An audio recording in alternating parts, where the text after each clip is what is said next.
Palos rapido! Huli ng dalawang iyon!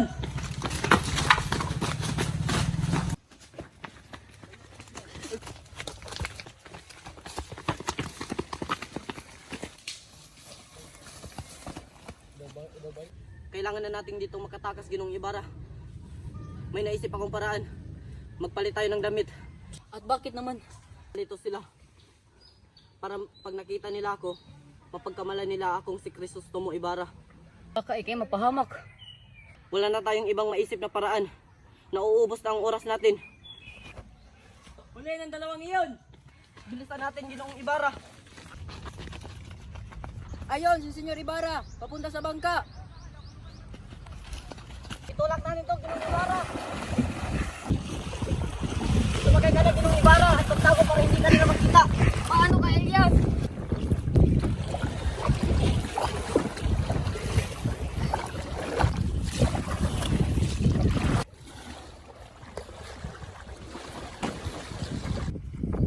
Rapido, fuego!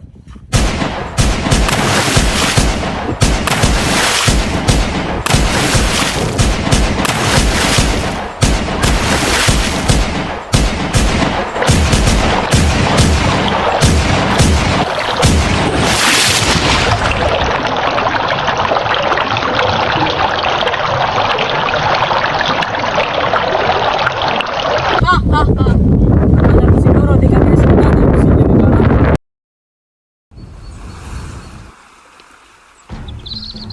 Buenos dias, todos ustedes, Doña Victorina. Hati-hati na ang takbo ng makina. Bakit hindi natin bilisan? Bibilisan ay malalagos tayo sa mga palayan. Iman, walang maayos na lawas sa lupain ito.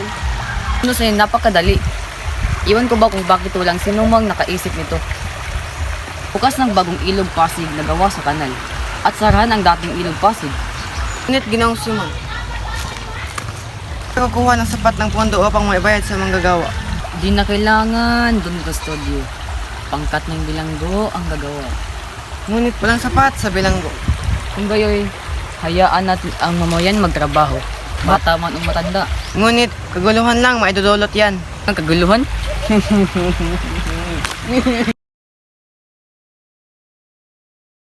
Oh, Basilio, Tan, nga palang binubuo yung Akademya ng Wikang Castilla. hindi naman po, Kapitan. Nakahanda na po ang mga guro at ang mga paaralan na gagamitin. Hindi matutuloy yan kasi di ba tutol si Padre Sibayla? Ngunit, pinagalawan namin ang dalawang kabayong kastanyo ng general at nangako siya tutulungan niya kami. Saan kayo kukuha ng pundo? Gaambagan ang bawat isa sa amin at ang mga kagamitan ay ibibigay namin sa mayamang si Makaraig. Hindi naman kung ganun. Sana matagumpay kayo sa iyong plano. Paano? Mauna na ako sa taas. Akong gawin. Tila nagkakatuwaan kayo dyan. Pwede ba akong sumali? Ayos lang po, Senyor Simon. Mas ikakagalak pa namin. Baka gusto niyong magsalo sa loob ng serbisa doon. Uminom tayo. Maraming salamat, Ginoo. Ngunit hindi kami umiinom ng alak. Di umiinom? Sabi nga ni Padre Camora na masama raw ang puro tubig ang iniinom. Pabatid mo rin kay Padre Camora na tubig na lang ang kanyang ininom kaysa sa alak. Mas ikabubuti pa ng lahat. Naman namin ang taong Pilipino ay tubig at ang mga Kastila naman ay apoy. Ang nating lahat ay ang pumapatay sa apoy ay tubig. Ah, ganun ba? Kailan naman mangyayari ang kababalaghang ito? So hindi ka mabalaghan, Senyor. Ito'y batas ng kalikasan. Bueno, Bartlor namin. Parang napakatapang mo makipag-usap kay Senyor Simon. Parang namumukhaan ko ang taong ino. Siya ang kayamangking kardinal. Siya ang pinakamatalik na kaibigan ng general. Ah, ganun ba? Alam mo ba, anak, sa susunod na kaarawan mo, maaari ka na magsuot ng saya. Talaga po, ikaw? Magandang araw, Padre. Ano ay paglilingkod ko sa iyo? Kailangan mo magbayad ng buwis sa 200 piso. Sinasabi mo ba, kailangan ko magbayad ng renta sa sarili kong lupa? Sapagkat nagkamali kayo ng bayad nung nakaraang 13 taon. Ngunit, nililimusan ko ang mga pulubi upang maiwasan ang kanilang pammemerso. Ito'y naiiba dahil sa iyong pagpapabaya. Ibig sabihin na nito, wala kang karapatan sa sarili mong lupa. Dati, maliit na halaga lang iyan. Ngayon, 200 na. Abay, napakalaki naman. Akin lang tong lupa. Hindi, sa korporasyon. Hindi, lalaban ako.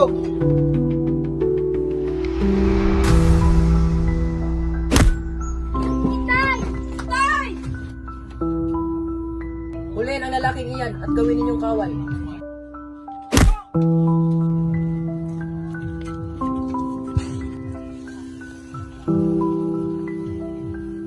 ₱500 ang inihingi ng aming pinuno, kundi mamamatay ang iyong kapatid.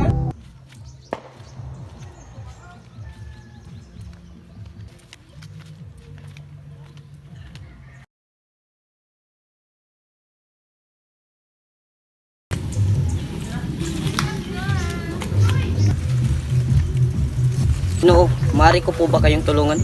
Ano ang ginagawa mo dito? Niyo po magugunita. 13 taon na po yung nakalipas. Dito rin po sa mismong buok nung tayo ay unang magkakilala. At kung hindi ako nagkakamali, ikaw po yung taong nagbigay sa akin ng pagkikiramay. Ano ako sa tingin mo? Isang taong ipinalagay kong dakila. Isang taong alam ng lahat maliban sa akin, napatay na. Na ang pagkamatay ay labis kong dinamdam. Kalaking lihim ang iyong nalaman. Isip na pwede mong ikapahamak. Hindi mo ba naisip yun? Sa iyong nalaman pwede kang masawi sa aking kamay. Totoong naparito ako, 13 taon na ang nakakaraan. Dakilain ang aking nag-iisang kaibigan na inilaan ang kanyang buhay upang ipaglaban ang Pilipino sa pang-api. Ngayon ako'y nagbalik upang ipagpatuloy ang kanyang nasimulan. Hindi ko maisip na ang lasong naiwan ay lubusan ng kumalat sa lipunan. At ang kabataan, wala nang nagawa kundi sumunod. At hindi na pinapakinggan. Kamali ka, Ginoong. At ano ang mapapala mo? Walang-wala sa buhay. Hindi ko naman pwedeng hukayin ang bangkay ng aking ina at iharap sa hukuman at magbintang ng kung sinong-sinong Kastila. Ito ang mga taong nabibilang na uhaw sa katwiran. Tungan mo akong pabagsakin ang pamahalaan. Pag-iisipan ko muna, Ginoong Simon. Patay ang mahihina, matitira ang malalakas.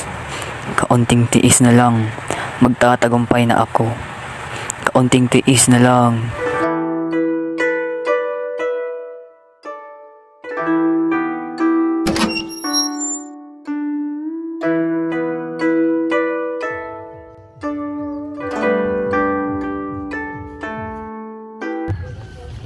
Anong Quiroga? Kamusta?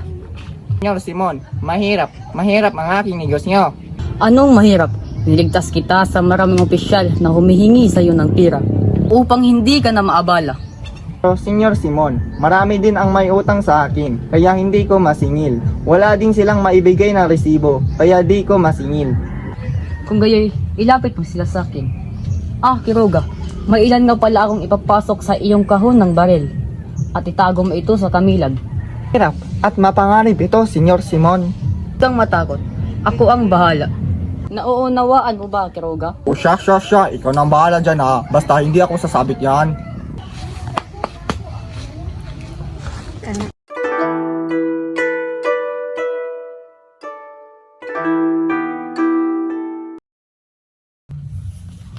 Presidente, nahuli ng asawa niya.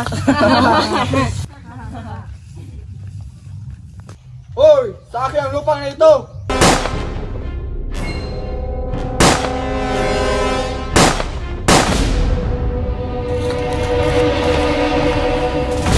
Wag!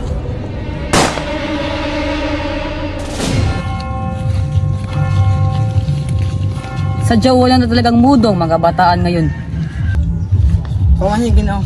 Hindi ba't ikaw yung dahilan kung bakit kami naligo ang aming plano ng magtatag ng Akademya ng Wikang Kastila? Ako nga, kaya dapat niyo akong pasalamatan. Ano pasalamatan?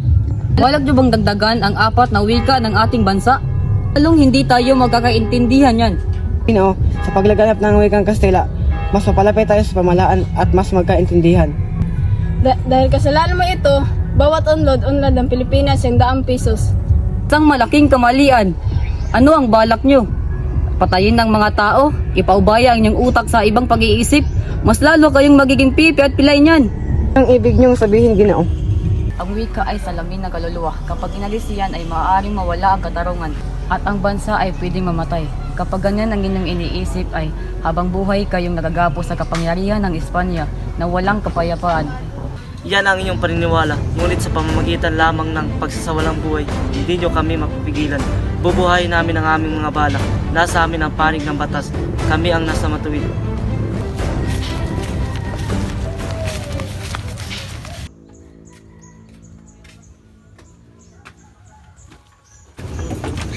Oh, Ginoong Simon. Kamusta na si Kapitan Tiago? Mahina na ang kanyang pulso. Wala na rin siyang ganang kumain. Tuluyan ang kumakalat ang lason sa kanyang katawan. Ano bang pakay mo, Ginoong Simon? Naparito ako sa dalawang bagay. Ang kamatayan mo o kinabukasan mo. Sa panig ng ginaapi o sa panig ng buong bayan. Sa panig ng umapi, sa panig ng inapi. Yan ang hindi ko alam. Magpasya ka. Kailangan mong magdesisyon.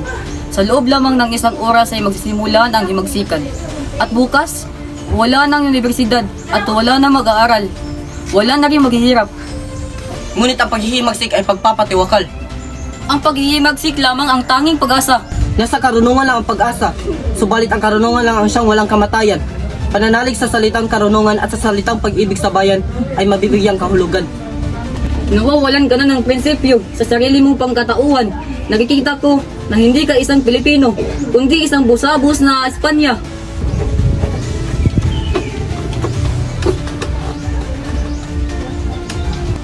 Yan ay walang katotohanan.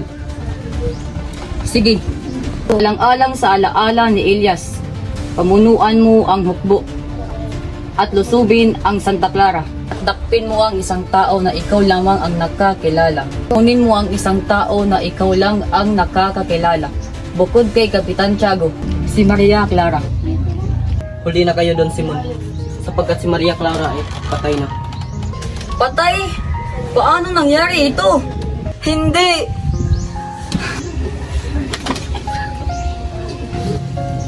Namatay siya noong ika-6 ng hapon. Pumunta ako sa kumbento upang makabalita. Nang isabi nila sa akin ang lahat. Pagbalik ko, mayroong liham. Liham na galing kay Padre Salve. Na siya namang ipinadala kay Kapitan Tiago. Yan din ang dahilan kung bakit nagwala ang kapitan. Hindi! Hindi pa patay si Maria Clara! Ililigtas ko siya! Ililigtas ko si Maria Clara! Ililigtas ko siya ngayon! Minahon ka, Ginoong Simon, sapagkat wala na tayong ibang magagawa kundi tanggapin ang katotohanan.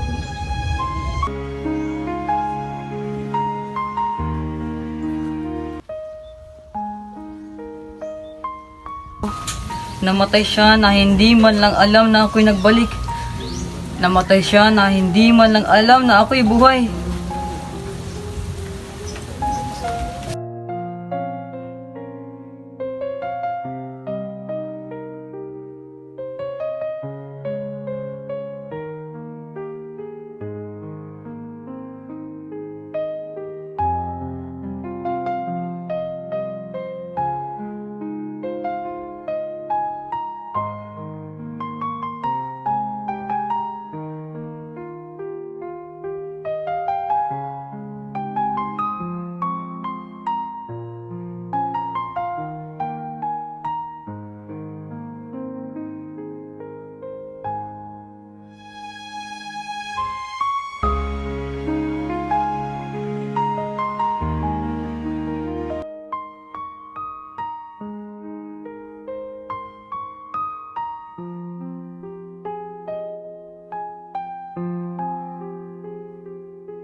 Ako nga, 13 taon na akong nabuhay na malayo sa kagubatan.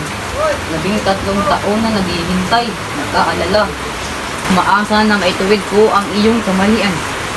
Pinilit mo si Maria Clara na magpakasal sa dayuhan.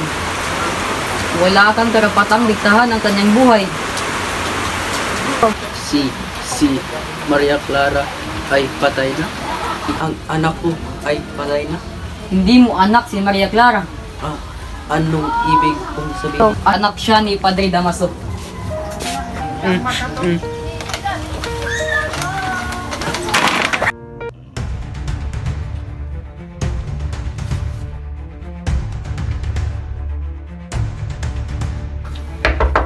Ginong Simon!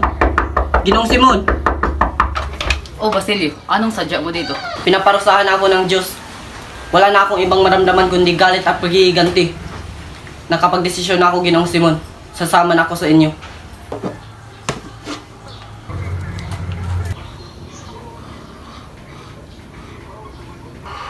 Sandali.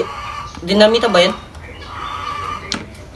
Oo, ngunit hindi ito isang dinamita lang. Naglalaman ito ng damdaming tinikis, mga kasawiang naiambak. At ngayong gabi, mapaparusahan ang mga makakasalanan na matagal lang nagtatago sa katotohanan. Ano ang iyong ibig sabihin? Sa ikalawa ay ikakasal ang anak ni Don Pilais at sa kagabihan ay magkakaroon ng kapistahan. Ang lamparang ito ay magbibigay ng liwanag, ngunit pansamantala lang. Sa oras na maayos ang mitsa, boom! Sasabog ang bomba. Makakarinig ang Pilipinas. Ano ang gagawin ko dito, Ginong Simon? Ikaw ang mamumuno sa iba. Dalhin mo sila sa bahay nila Quiroga. Dahil nandun nakaimbak ang baril at pulbura. Ang pagsabog ay magiging hudyat upang sila ay magtipon-tipon at sumugod. Ang mga mistiso, Indio, Inchik, Kastila, lahat sila ay masasawi. Kaya mag-ingat ka, Basilio. Mag-ingat ka rin, Ginong Simon. El nombre del Padre, y del Hijo, del Espiritu Santo. Amen. Paano mo nagawa sa akin to, Paulita? Alam mong mahal na mahal kita.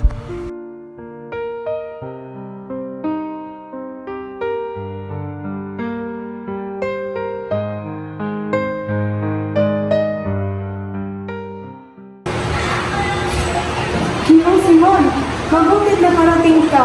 Halika't samahan mo kami sa pagkainan. Salamat sa iyong mainit na pagtanggap, Doña Victorina. Ngunit hindi na ako magtatagal pa. Ano? Hindi ako makapapayag na aalis ka agad. Halika't samahan mo kami. Huwag kang mag-alala, Basilio. Huwag kang mag-alala. Tiyak na maayos rin ang lahat. Oh, Isagani, saan ka pupunta? Si Paulita, kailangan ko siya makausap ngayon. Sandali, huwag ka nang tumuloy. Baka ito na huli namin pag-uusap. Huwag ka nang pumunta roon. Makinig kang mabuti. Mayroong dinamita ang sasabog doon. Anumang oras mula ngayon. Kaya utang na loob. Huwag ka nang tumuloy pa. Ulit ka ba sa bukas? Isagani! Pinalaan na kita, kaibigan. Sana'y nakinig ka na lang sa akin. Pagpalain ka sana ng Panginoong may kapal. Mag-iingat ka, kaibigan.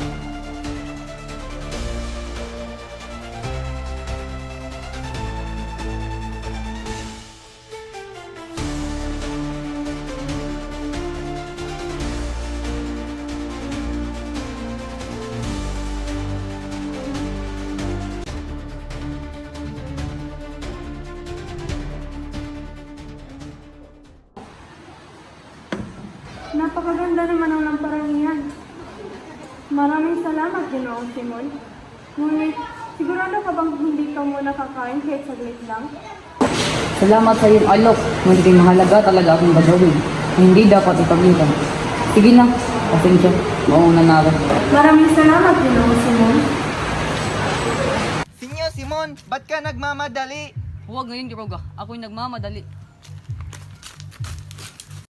Ang ganda ng lamparang galing kay ay sandalit namatay ang Cindy. Huwag kang mag-alala. Madali lang itong ayusin. Sandali. Ano to? Manny Desel Paris. Juan Crisostomo Ibarra. Sumambiro yan. Talagang mga sumambiro ito. Ngunit ito ay galing sa taong matagal ng patay. Tunay nga masamang biro ito. Ngunit ang sulat nito ay galing ni Crisostomo Ibarra. Gusto niya tayong patayin.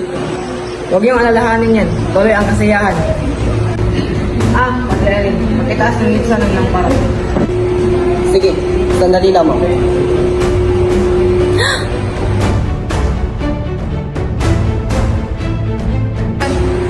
Sukan. Mangnanakaw!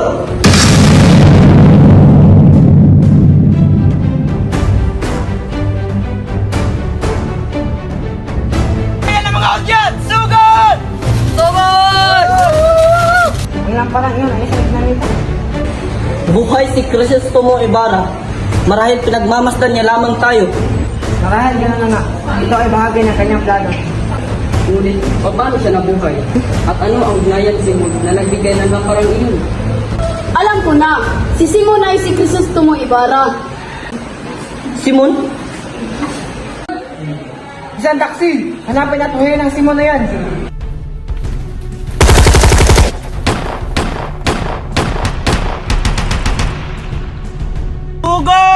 Kapitan!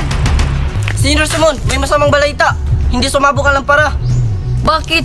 Gani, tinapon ang lampara sa ilog. Sige na, tumakbo ka na. Pero, Iligtas mo ang iyong sarili. Bilis!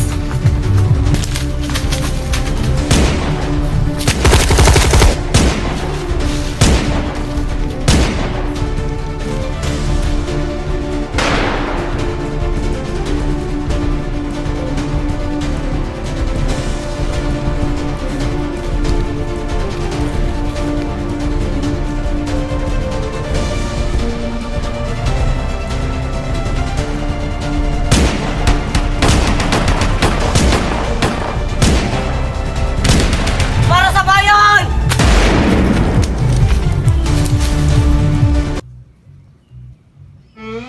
Bakit ako nabigo?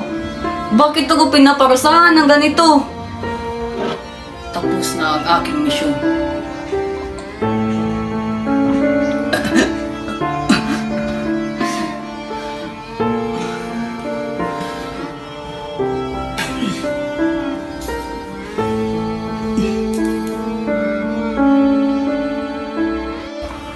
Senyor Simon! At tatawag ako ng doktor. Huwag ka nang mag-alala, Padre. Nangyari na ang nangyari. Gumagabi na. Nais ko sa mga isabi sa inyo ang aking hina. Handa ko makinig, Senyor Simon. Totoo nga ang pag-uukom ng Diyos na gumagabay sa atin, hindi ba? Oo, Senyor Simon. At ang Diyos ang tumutulong sa atin kapag tayo. Padre, tulungan mo ako. Ayaw kong mamatay na may dalang kasamaan. Nais ko sanang magkumpisal sa iyo. Ako makinig, Senyor Simon. Plinano ko ang lahat ng ito. Dahil galit na galit ako sa mundo noon. Bumalik ako upang magiganti sa mga taong kumampi sa akin. Diyos ko, patawarin ka sana ng Diyos.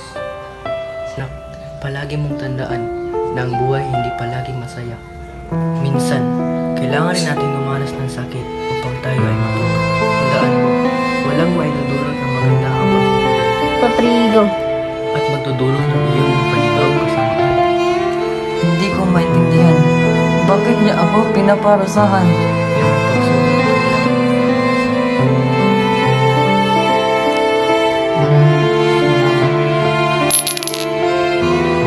Ang kayamanan ang siyang nagiging lason sa lahat ng tao. Ito ang nagpapabulag at nag-uudyok na gumawa sila ng kasalanan. Kung may taong nangangailangan na mas malinis na hangarin, ipahintulot ng Diyos. Samantala, diyan ka muna sa ilalim ng dagat, kung saan hindi nakakapalugit ang kasamaan.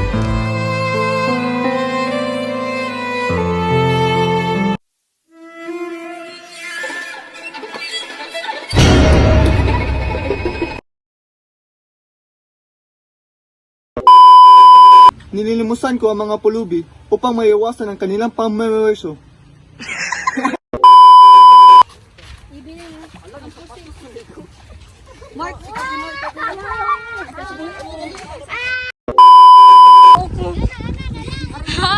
Hi sa vlog! Sa oras na maayos ang pizza, boom! Bubuto ang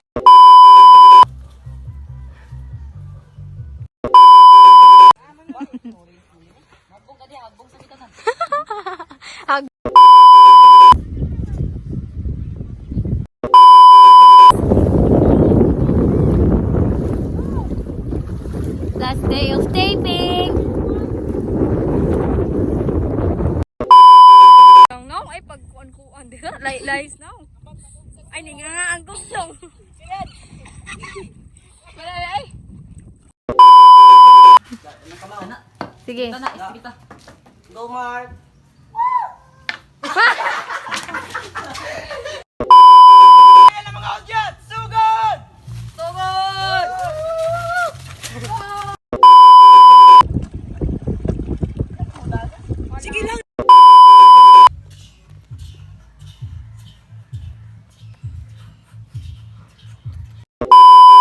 Eat a 2-week-old unrefrigerated pie. Dumb ways to die.